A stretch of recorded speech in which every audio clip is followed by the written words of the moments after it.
He's an old head. Youngins are really starting to get on my damn nerves. He's a purveyor of nonsense. He's a Georgia high school coaching job influencer. His favorite Bible verse is Jesus wept. He's the man of constant sorrow, Chris Lamb. Yeah.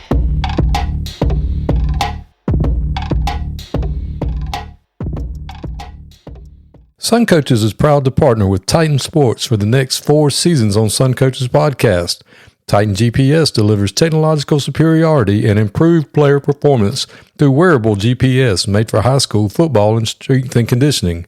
From speed training to athlete recruit to workload enhancement, Titan is the easy-to-use yet comprehensive GPS tool to get it done. There's no minimum to get started, and Titan will walk you through every step to success. Message us on X at Titan Sensor to learn more and get in touch. Welcome to Sun Coaches Podcast, Season 4, and I got a treat for you today. Got an old head, been running around South Georgia for years, highly successful coach, another one of those great mechanics that had to take over some bad shops and has won everywhere he's been. Coach Charles Truitt, thanks for being on with me today. Thank you so much for the offer. Thank you for the opportunity. Well, Coach, tell everybody where you actually grew up.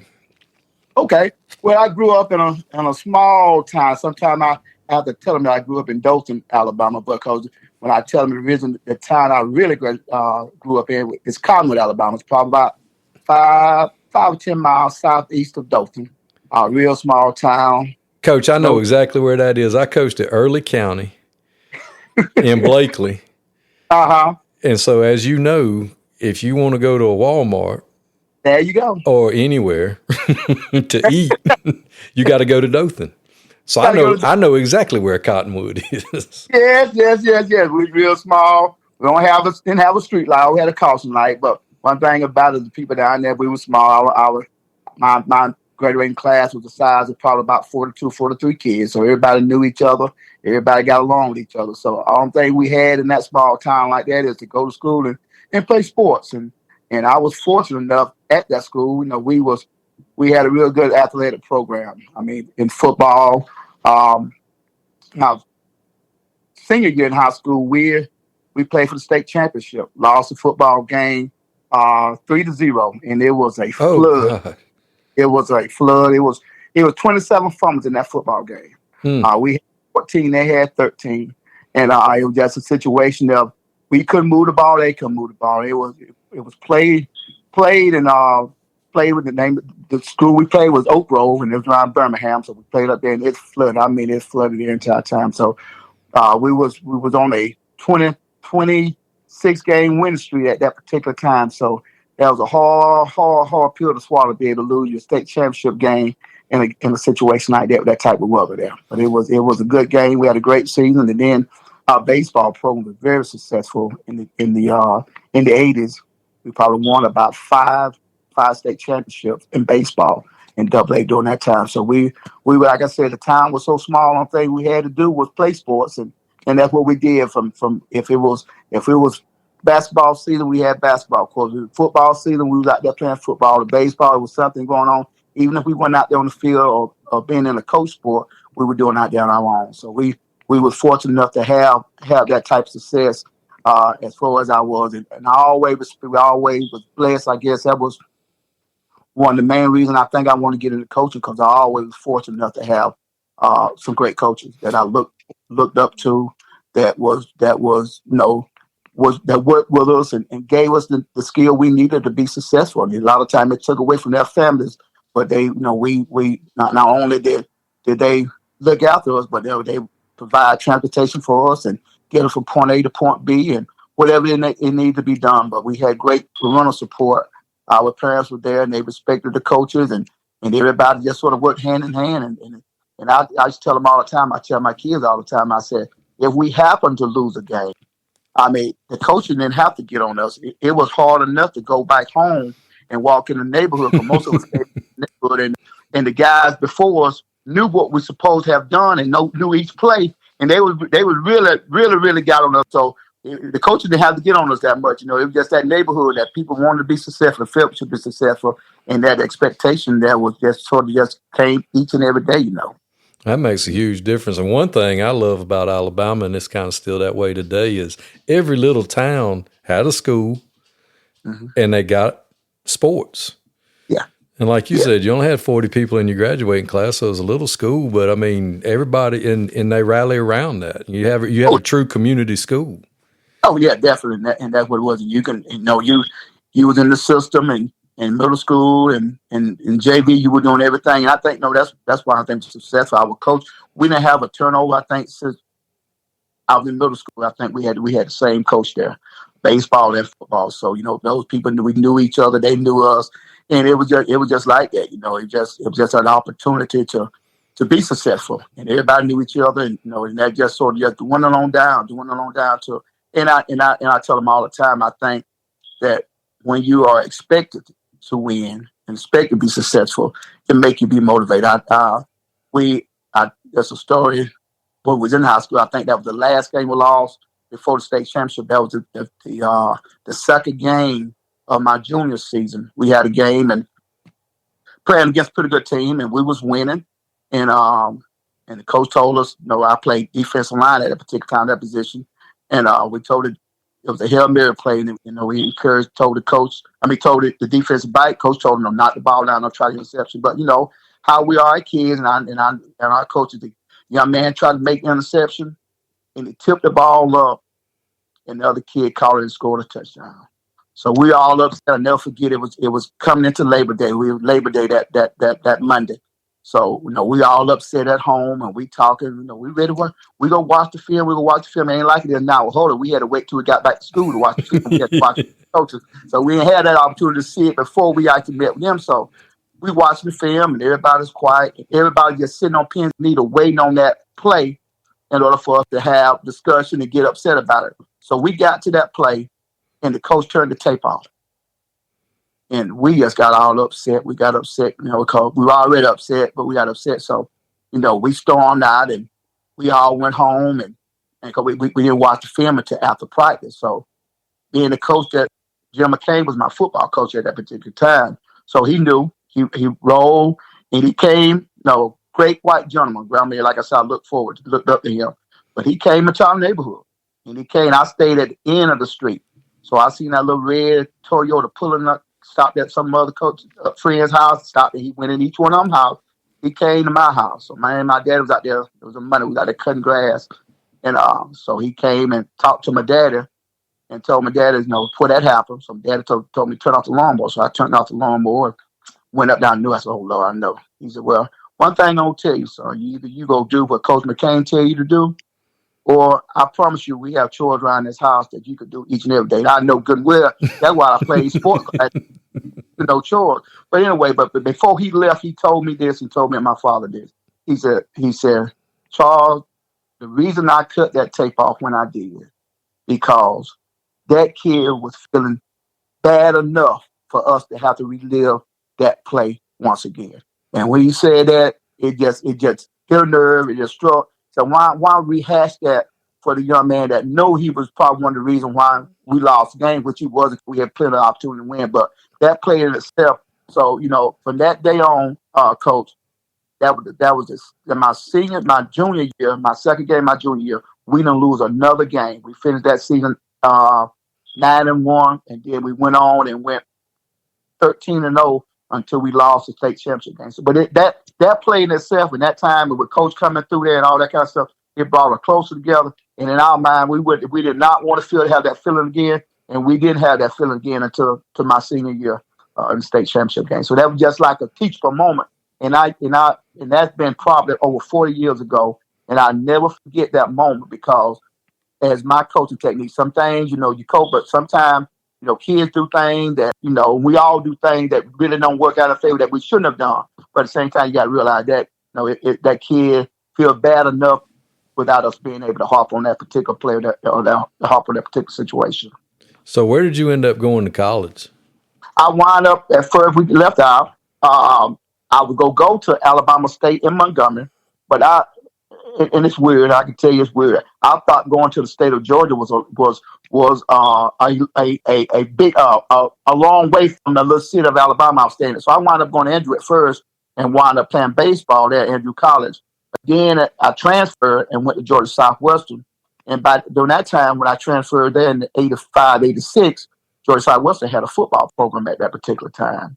And when I got there, that program, the play football guys got opportunity to go play there, and that program folded. And then when that program folded, I just stayed there, remained there, and just went on to school and graduated over there. But I wound up going to Georgia Southwestern to play football and baseball at that particular time. And you knew you were going to be a coach all along. I did, because I just back during those times, Georgia Southwestern, I don't know, you probably involved in it too, but a lot of when you didn't start the school as early, we have to start the school now. You were able to take your team to camps, and Georgia Southwestern was one of those universities that was hosting maybe about 7 or 8 schools would bring their high school to camp out there in Americas, and it was just I just look forward to it. I just go out there and just go from team to team and just look how they were coaching and how they were coaching. I just knew at that particular point, that that's what I wanted to do.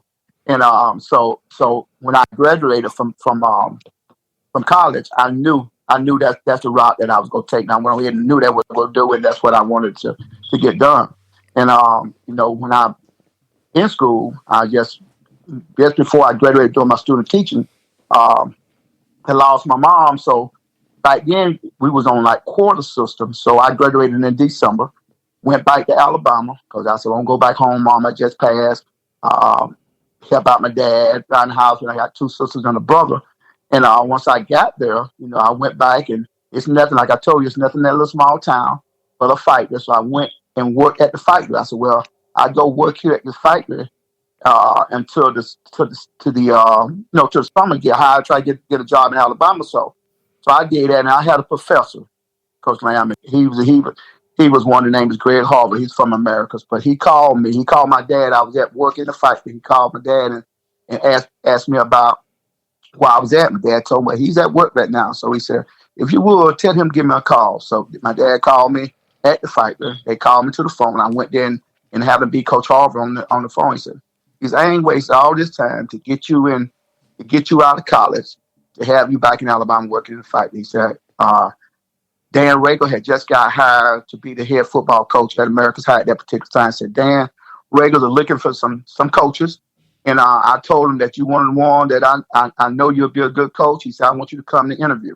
So I came to America's. I'm back from Alabama. I said, well, give me a coach. I need to finish out this week of work. So he said, okay, well, make sure you come on Monday. So I went there that Monday, and we interviewed with the principal and the superintendent and Dan, and got hired on the spot. But that was in March, and school didn't start back until, I really wasn't able to take over I actually be coaching and teaching there until, like August. But they hired me on the spot, put me on long-term sub, went there, worked, got my master. And I'm just thankful, because I didn't foresee myself, going back to Georgia to coach, because I was just I'm back in Alabama. I'm going to try to do what I got to do to get Alabama coach. So that was a great opportunity for me to go back. And, sometimes we just don't realize, that when and I tell my kids all the time, you always want to treat everybody, the best you possibly can, because you don't know when a person that you don't know go help you in the long run can actually give you that opportunity. And Greg Harvey, I didn't expect for him. I didn't realize he would go put my name out like that to get a job. And once I got that job in America with Dan Ragle, it was a great opportunity for me. Great opportunity for me. So what was it like working for Coach Ragle? I got to meet him. My first head coaching job was at Richmond Academy, and we were in the region with Ware County when he was there, and he was a dude, man. I love that guy. Oh, I love him to death. He's a guy that I really respect a lot. He's a guy. Just old hard-nosed guy. Oh, he was. We get there. And I'm telling you now, I ain't going to tell you no word or no story now. He would work us to death. We work Saturdays. I tell him all the time, I said, when you work for Coach Ragle, when you first started, you had to have a real trusting and understanding why, because on Saturdays and Sunday, you would go see them very short process there. But he did. I learned a lot of football, and a lot of his staff. And one thing I love about him is it's a lot of us that was on his staff. He gave us our first job. He gave us our first opportunity to be coaches. And he prepared us to be head football coaches. Because, a lot of time when I was with him, I went about 4 or 5 years. And then he would say, a college coach would come in. He'll introduce me to that college coach, and he'll tell me to sit down and talk about the kids with college coach. And one day I said, Coach, what's going on? I said, man, he said, Coach, I'm doing this for you because I expect for you to be a head football coach one day. So now you get an opportunity not only to talk about our kids and tell them the good and the bad, or the positive and negative about it, but also you get a chance to develop a relationship with college coaches also, which played a big part. But we worked hard. I mean, when we first got with Dan, after that second year, we wound up going to Troy. He said, Coach, we got to do something. So our defense went to Troy and got their defensive scheme, and our offense went to Valdosta. That's when Miami and all those guys that were there when it first started, we went there and got that. So we began because we went from running almost like a wishbone to just Aaron and I, and that was big for us because we didn't have no big linemen like that, but we had some skill folks, and it was big. But great guy. I mean, we wound up playing in 1996. We were fortunate enough to go to the state championship. We played for the state championship against Washington County, and that's a game that almost heartbreaking, like the one I lost as myself with my senior year. We was winning that game the whole entire time with probably about like 30 seconds left in the game, and in Washington County, Terrence Irwin was the quarterback at that particular time at Washington County, scored a touchdown, and then they was go kick the extra point, the tie to go into overtime. But so happened when they snapped the ball for Terrence to hold the ball, he bobbled it. He took off, ran, scored a touchdown. We wound up losing state championship back in '96, 22-21. That was a real heartbreaking game, but it was a good game. But at that time, we came back, and he stayed there for another year, and he left and went to Ware, and I was supposed to go with him to Ware, and it was just so far at that particular time. My wife, we had just had our second child at that particular time in '97.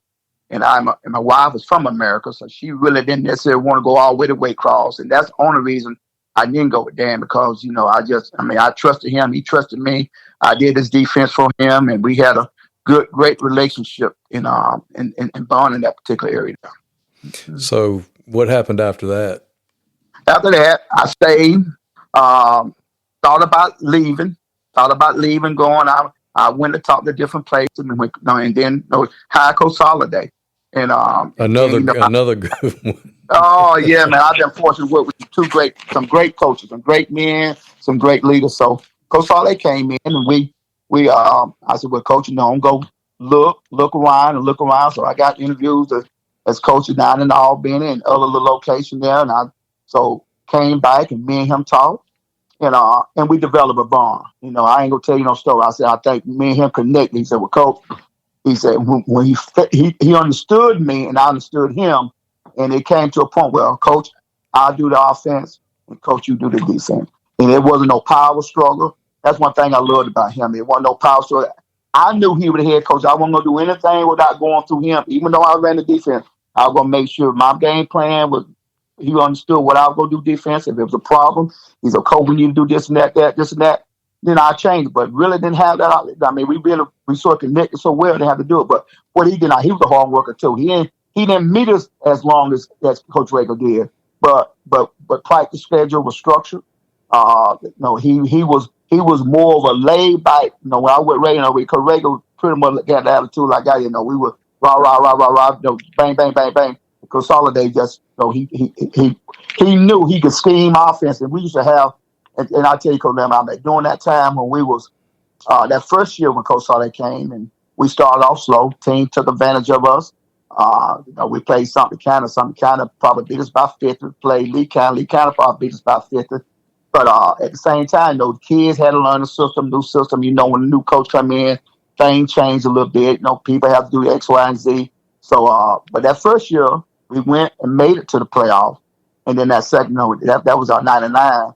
In 2000, 2001, we wound up winning the state championship. But before then, our practices was tougher than pretty much most of the games that we played because we went at it. Those kids we had on our, and we were fortunate enough to have kids that play offense, play defense.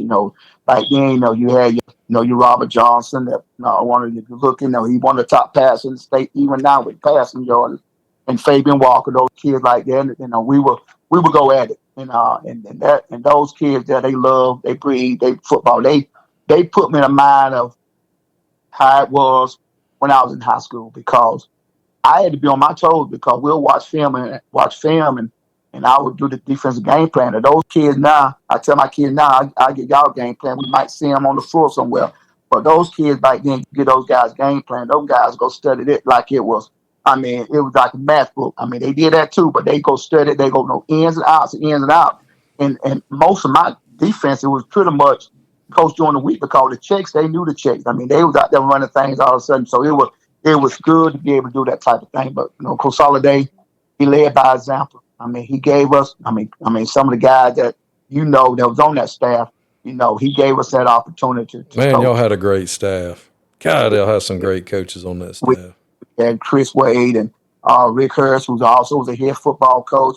We had a lot of those guys that was on that staff that wound up being head football coaches. So we went at it, and it wasn't no ego. I mean, everybody, our goal was being able to win. I know at that particular time, at one of the years, I was the defense coordinator. Chris Wade was the offense coordinator, and I'll never forget, we was playing a football game, and it was a playoff game, and Chris called a play. It was a pass, and then wound up, kid threw interception. It was a close game, and he came back and looked at me and said, Coach, I'm sorry. Coach, I said, hey, Chris, you scored 2 minutes point before. We're not here to stop him, so we gonna stop you.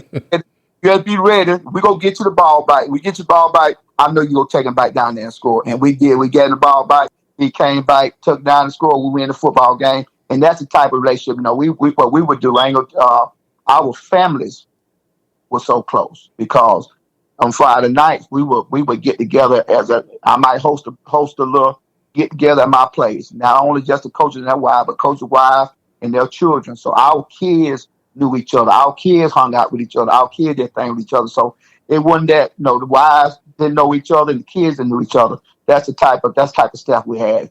And it was just and the football players saw how close we were.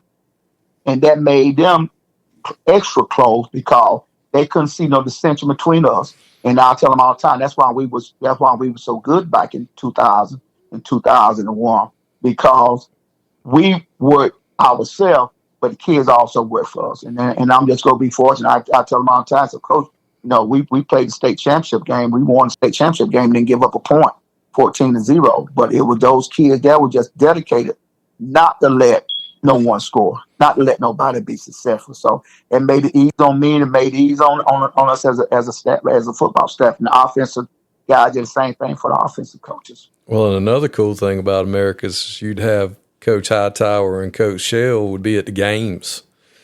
And, yes. Two legends from there, and the kids knew them. And that's Mr. Coach out in Shell. That's Mr. Coach out in Shell.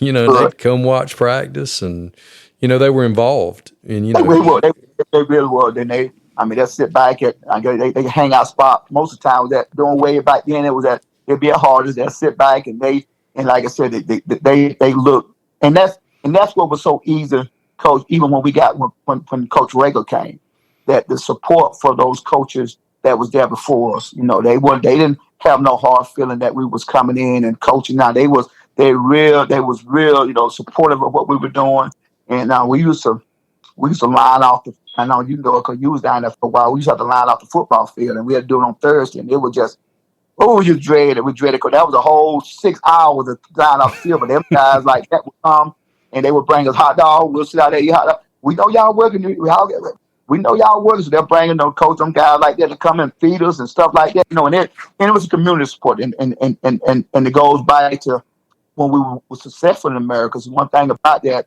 even the system at that time was sort of split. It was something counted in the American city school system.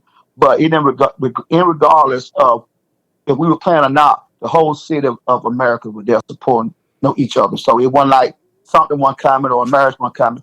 I mean, those people came and they supported us, and I loved it there. I loved it there. It was an opportunity, and everything that was flourishing. Even the championship was great, but just the fan support and the parental support. I mean, it was just I can just with a kid, and they wouldn't go tell nobody. They wouldn't go tell the parent, because the parent they already, but they ain't even going to tell mom, dad, because they already on your side, and that's how it was. It's not only with me, but with any other coach, because they was our backbone. They knew that we weren't going to do anything to hurt them. If they needed something, they know we could provide for them. And if for the kids, so they knew that if we were going to provide for the kids the thing they need, that we weren't going to mistreat them. And we didn't mistreat those. And I really, it was great. It was great during that time coaching on that. And one of the other things you had, and people might not understand what I'm about to say, but you had a female administrator that was one of the best female administrators you could have, because not only did she support y'all 100%, but she loved her athletics. She did. She the Juanita Wilson. She was very special. I mean, she was very special. She was a female. She was a female principal that loved her sport, and she would go tell the kids that they weren't doing right on the football field. Even her son was a great athlete for us. It was. I mean, anything we needed, anything we wanted, she provided for us. And no, we had to do right. We had to do what we were supposed to do. But just doing that and being that and not having to fight some of the struggles sometimes people have to fight now, that was a struggle we didn't have to fight as far as with our administrator, with her not being behind us, which played big part of Dan Ragle career, and as well as Coach Soliday. I hear those guys all the time. But Coach, we go see, can we talk to her? Come talk to her. She tell us she do it. And it was just big, you know, and if we won or lost, she was still there. I mean, it wasn't only because we were winning, she was there, but if it was a situation we had a little, and when we were with Ragle, we weren't really successful our first year or two, but she didn't throw us to the wolves. She supported us. She said, we brought you in, brought y'all guys in to be successful, and we understand that it takes time to build a program. And she gave us that time, and the program was built, and from that point on, and from 1991 until I left back in 2003, and then even after I left, even though you guys were successful. So program has been successful there, and it'll continue to get successful. Well, where did you leave? Where did you go to after you left in 2003? Okay, well, in 2001, 2002, I left America's High, and I became the head football coach at Sumter County High School. At that particular time, Sumter it was like over a year and a half since they had won a football game, and I hated to leave America's, because I really felt that the third year, defensively, I had more talent coming back than I had even the first 2 years that we won the state championship. So I just knew, I said, Darren, you got a choice. You either go become a head coach for the first time, or sit back here again and have a great opportunity to win the state championship again. But I knew eventually that I wanted to be a head football coach, so I went to Sumter. And like I said, those kids wanted to win, but it was just that at that particular time, things just wasn't working to their favor. So when I went there, and it was just like instant credibility, because I had come from a system that had won 2 state championships. So we went there.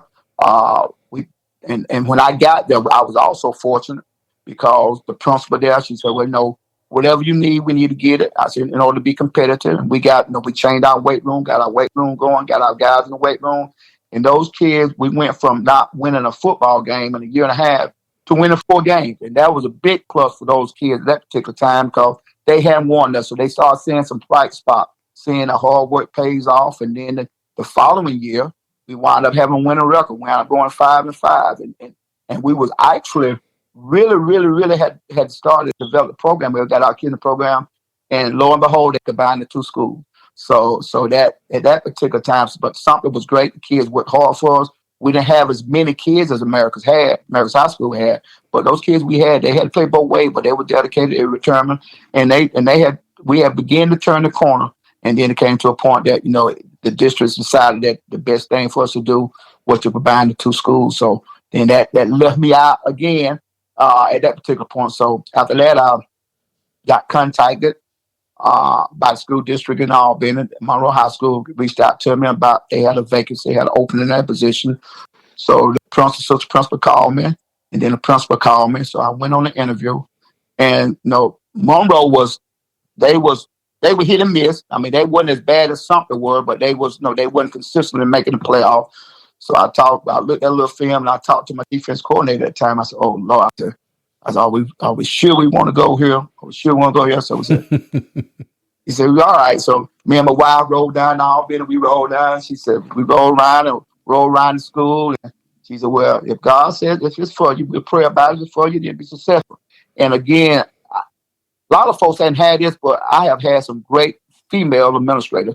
The principal I had at Monroe was excellent. Also, she wasn't as athletic as Savage, but she would provide you with what you need to be successful. So the first year at Monroe, we went there, and you know how it is when you first go to a program. You know, you have your ins and outs. You have those kids that go do what you ask them to do. You have some kids you go out there to get rid of, and we did start with. So our first year over there, it was I think we was 2-8 that first year, but when the season was over, when the football season was over, those kids that was returning, that were juniors and sophomores and freshmen, you can see that they're in their eyesight. Say, okay, well, we got some special. These guys who came from the schools that have been winning, and we want to go ahead and do what's supposed to. So that summer we was at it. We had got rid of some of the ones that we know we had to get rid of to bring the program together.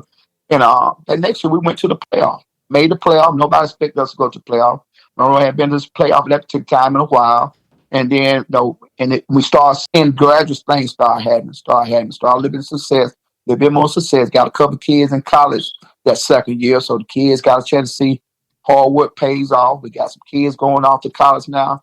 And that third year, Coach Lamb, it was just like things just exploded. I mean, we won in and two, won the region, first time won the region, we beat Cairo that particular year, and then from that point, and you always have those teams that your athlete might be a little afraid of, and you just can't never get around hump. But when we beat Cairo that year, we beat Cairo and won the region. It was like, okay, well, hey, sky's the limit for us. And then we wound up going to the second round of playoff. And one thing we talked about in that aspect of the game, our goal was to be able to, not being a homecoming from everyone. And I think before then, they were more homecoming for everyone, and our goal was to develop a program. And I think those kids wanted the direction, they wanted to win. And then, we were consistent. I was thinking the other day, Coach, in our 18 years of coaching over there, I think 12 out of those 18 years we was in the playoff. And the two of the years that we didn't make the playoff, those are 2 years that they had added Bainbridge and Thomas Central to our regions, which really made it difficult for a lot of us to make the playoff that year. Yeah.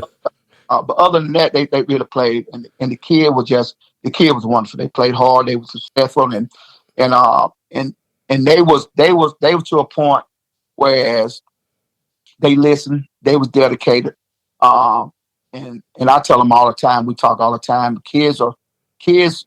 All kids want to win. They want to win. They want to be successful. But it all depends on how you sell your product. And we practice hard, we play hard.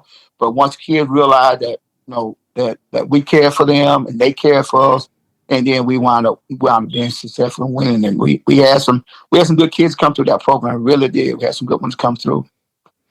So you spent 18 years at Monroe and created a force to be reckoned with. I mean, the Golden Tornadoes were not by any stretch of imagination a pushover anymore. They were not a homecoming game anymore. I remember when y'all rolled over to Americus, we were over there, y'all were it. I mean, it was like we have to beat.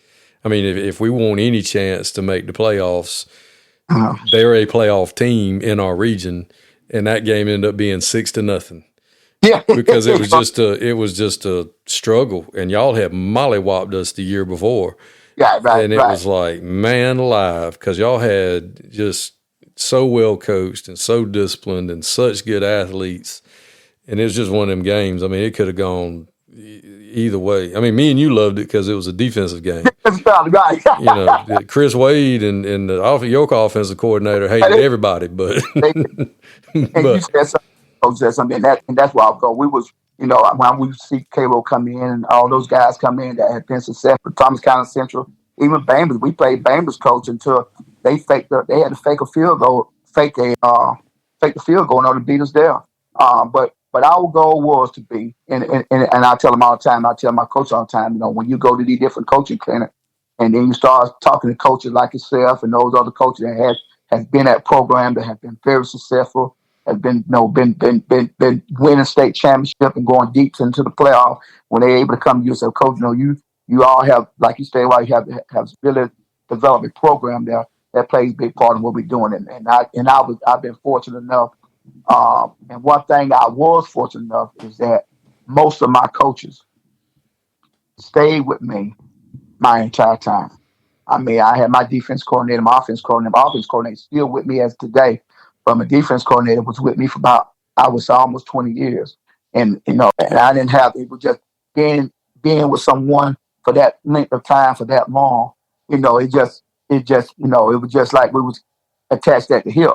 And then my assistant coaches, they were there with us. So now we can do a lot of different things that, okay, well, this year we can do this a little bit different. So just being able to have the staff that you trust you, that ain't go backstab you. I mean, I was fortunate enough to have those guys that did that. And I tell them all the time, it was just me just sitting back and directing, but you all were doing the work. And they did a great job of coaching those kids up for us. Really, well, it provides that consistency for those kids too. Like you said, you had when you were coming up, Right. you don't have to worry about, learning new people there's a consistency in the message. In the message. That's right. So after 18 years at Monroe, what'd you decide to do? I was retiring. I said, I'm going to retire. You have run the race. Well done, my good and faithful servant. That's it. And you go back in my while, I talked a lot of time. And my dad used to tell me all the time, he said, well, you'll realize when it's time for you to either leave a program or to retire. And he said, sometimes you get to a point, and I said, sometimes you get to a point where you took a program as far as you can take it. It needed to be somebody else probably come back and maybe jumpstart it, either make it better or the other way. But sometimes you get to a point, and I just got the point where I said, okay, but I think on a flat line, and I took the program as far as I could take it. So they need some more added juice to sort of, jumpstart it and get it going. But I retired. I told my wife I would retire. And my misfortune of that is that I started in education about 6 years before she did. So I knew right then that she going to talk about I said, no, you can't retire when I retire because you started when I started. So she did education also. So I retired, and that retirement lasted for 30 days because every time I get up in the morning, she had a honey-do list. I said, I just better go ahead and go to work, go back to work. I'm working here for free because I can't rest anyway. So once again, a friend of mine, Soliday, called me. Coach Soliday reached out to me and said, Coach, I hear you done retire. I said, yes, Coach, I'm finna retire. He said, come on over here to Tip area with us. Come on, you can run the defense. I run the offense. It's laid back. You ain't got as much discipline problem you had as to other places, stuff like that. Come on, coach with me. I said, developing a relationship like me and him had. I took him at his word. So I said, well, Coach, I just want to come work because my wife working me to death around the house. So we went there. And I loved it there. I promise you, Coach, I loved it there. The kid was wonderful. They accepted me. They accepted my family. The parents accepted me, accepted the family administration. And we had a great, had a good year, had a good run, wound up going to the semi-round of the playoff in the semi-final round in the playoff that year. And good job. Coach did offense, defense. Now, what I learned there that I was able to take it to my job that I'm at now is that we only had 3 football coaches. So you had to coach on both sides of the football and coach on the other side 2 positions. So it made me realize now you ain't got 10 coaches like you used to have on your staff. You just the head coach and an offensive line coach, and we did the best out. We structured practice to a point that we did, and like I said, I loved it. I probably could still be there, but the superintendent at the school that I am now, Randolph-Clay, she contacted me a week after I had accepted the job at Tip area. And she said, well, Randolph-Clay was open. Where I'm at now, Randolph-Clay is open. So I want to know if you would be interested in coming to coach over here. And I told a wonderful lady, great superintendent, Dr. Mad. I said, well, I try to be a man of my word the best I possibly can. I said, I just gave my word to Tip area that I would go come over there and coach with them. I said, now, but if that job still remain open next year and you want to talk to me next year, I'll sit down and I'll talk with you. But I just couldn't, like I tell them all the time, you try to be a person who the best you possibly can. And I was, and I'm glad I had the opportunity to stay there because I learned a lot of football, learned a lot of situations back with Coach Soliday. I'm a 4-3 type guy, and Coach run a lot of that 4-4, and I learned a lot. So now he let me run my 4-3, but I also did a little bit with this front. But it learned me a lot. Defense gave me a little bit more firepower I can use on that end. Doing it that way there. So it is, yeah. But after I finished that year, and I went to talk with the superintendent, and we talked and we discussed some things, and I felt good about that opportunity. I think I got sort of rolled back a little bit. I had my oldest son, which I would really go beyond, which I would really get out of coaching altogether, because I lost him on January 30th of 22, and I was sort of out of it for a while, and wasn't sure what my next direction was going to be, because he was also one of my coaches. He was with me, coaching with me for a while. He was very athletic. I always loved coaching. He probably loved coaching more so than I did. But I had to sort of sit back and sort of reflect to see exactly if I want to continue to coach. But I knew I needed something to keep me busy. So wound up accepting a job at Randolph. And those kids, beyond with you too, that's another program, like you stated earlier. I ain't been fortunate enough to go to a lot of programs that was already winning before we got there, but we've been fortunate enough to hopefully that when we left a program, that program was better than it was, before we got there.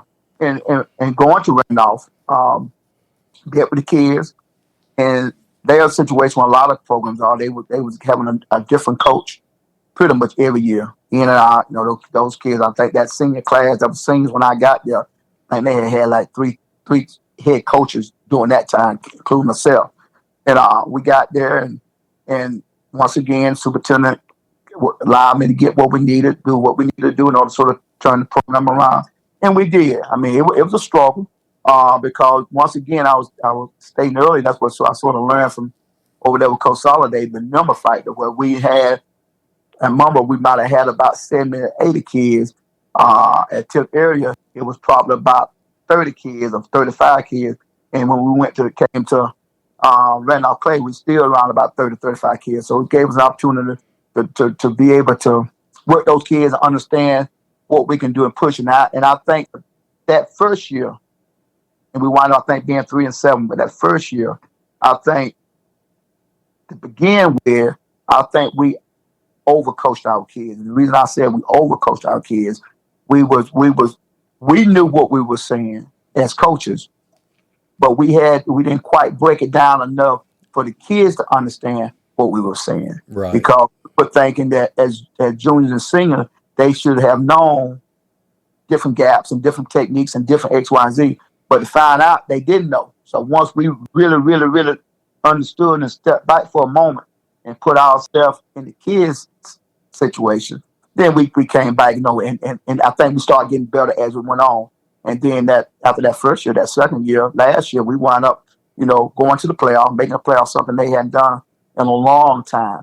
And I just see the program is on an uphill swing because, the other kids are understanding now what to do, understanding the game of football. I think they play, and one of the kids told me one day, he said, Coach, when I first got to Coach, we played the game, but we didn't quite understand the game.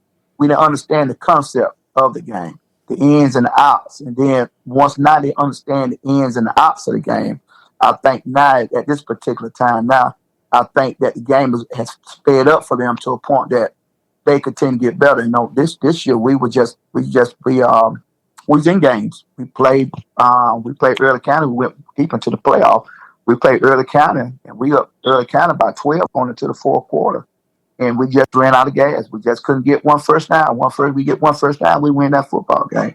Played Pelham, who made the playoff. We was up on them. We back and forth from them to the fourth quarter. They made one play, and we did. So it just now, and that was at Sumter, and that was at Monroe. We got the kid. We just got to get those kids there, expecting them to win and understanding how to win, because they done lost so much. They just feel like, if something negative happens, then they look at the point, so here we go again, something that's going to happen. Instead of saying, okay, no, that play happened like it was when Chris Wade was in America. That play happened, but we go out there and we go stop it, and then we go pick back up and go. So right now, it's just not getting those kids to understand the concept of winning, knowing how to win, and not just letting one bad play roll into another bad play. And I think that's what we're getting at right now, that for them to be able to have that opportunity. I love it there.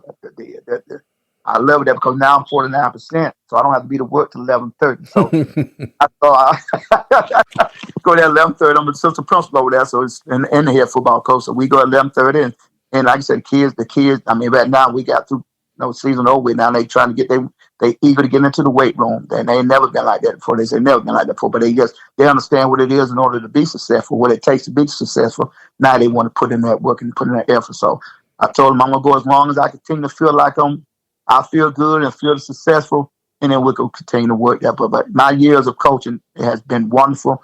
I don't think I don't think another profession that I can feel the success I have. But I told my baby son, he coached with me. He was on my staff this year, but I did tell him this. I said, I don't know if I'll start all over again to get back into it, because back in the day, it was just a joy coaching. I be honest with you, my first 2 years in America, I was actually a middle school coach. And that's what I tell my coaches now. I say, I didn't mind. By then, you had to start from the bottom up and work your way up. So if some of us were fortunate enough to get up there, then it was you understood that you had paid your dues, and you understood everything from coaching middle school football, from coaching whatever they level, JV football or whatever it took place to get there. And I think, I've just been fortunate enough to work with administrators and work with head football coaches that have put me in position for me to be doing this coaching for over 34 years. So I'm just happy. I think somebody asked me the other day, what's the joy you get? And you start thinking about the joy of what you have gotten out of coaching. And you look at the state championships and all that. But I said the joy I get out of it is that when you mold young men and to be young boys and young teenagers to be young men with a family, and they support their family. And they'll come back and tell you, Coach, I appreciate it, what you done, and this is what happened. That's the joy of coaching to me. It's when someone that you didn't know they're going to be walking the straight and narrow, walk the straight and narrow, and doing successful and make a good living for them and their family. That's that joy that put a smile on your face each and every time you hear it. And so, okay, right, it was hard doing the job I did, but it was wonderful to understand that people appreciate what you've done to a point that they're willing to come back and tell you that the reason why they're successful is because of you and some of the other coaches and people that have been around them. Well, Coach, I'm so glad that you've been doing it for 34 years. And I can say personally, we met back up a couple of years ago at Lee County when you brought Randolph-Clay over to, the contact camp. And you could see the improvement this year that y'all made and knew that y'all were taking that step, and just how disciplined and well coached they are. And some schools like the one I'm at and the one you're at, you get people the reputation of they're a little rough around the edges. Well, we got rained out this year, and me and you're looking at each other like, what are we doing? Let's go home. And anyway, they put us in a locker room, and they put two schools that have a reputation for, the basketball schools, these jokers a fight. Man, them kids couldn't have been more well-behaved and hanging out. And, and that's a testament to the job you've done over there and just the effect that you've had on young men and molding young men. And I'm so glad that you continue to answer that call, and we sure do need it, and these kids need it. And I sure do appreciate you coming on and sharing your story with us. I just appreciate the opportunity to be able to do it because, just stuff like this give us opportunity to get that information out. So I'm glad to talk, give that information, talk about themselves, but also talk about the program that maybe can direct some other young man that maybe want to follow in our footsteps to do the type of job that some of us have done. Well, thanks, Coach. I sure do appreciate it. Okay, thank you.